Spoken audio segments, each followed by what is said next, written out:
I'm just going to sit here and watch.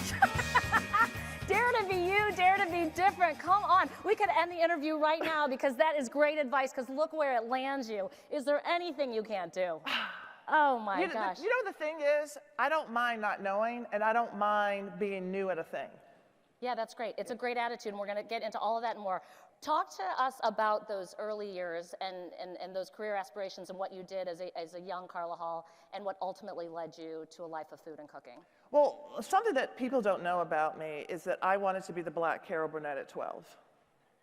Yeah, I mean, like, just about. Yeah. True story. I loved theater. I was painfully shy. I saw my first play, Bubbling Brown Sugar, on Broadway, and I was like, oh my gosh, and I kept repeating the lines. And one of my mother's friends had put that girl into theater, and it just really opened me up.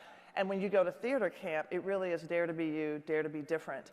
And so all through high school, like middle school and high school, I thought that's what I was going to do.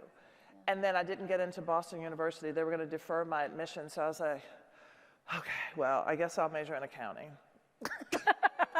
That's a logical next step, of course. When I quit my job, these girls were going to France, and I said, well, why not? Why not? And it'll be the bridge between what I know I don't want to do and what I eventually wanted to do. And I didn't know what that was, and I was open to discover it. And so then you modeled and just enjoyed that life.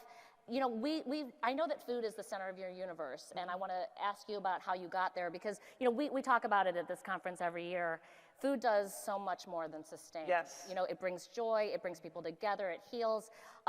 Would love to know your perspective on what food and cooking is for you and why it's become the center of your universe. Well, I think, you know, when I was in Paris, there were all of these models from the States, and this woman, Elaine Evans, was doing these brunches. And so we were making... Wait, can we pause? Yeah. Models eating brunch? Yeah, they eat a lot. They can eat you under the table. I'm just telling you. Oh, that's just depressing. Okay, carry on. I had one model friend, she would eat 3 Big Macs. Okay, anyway.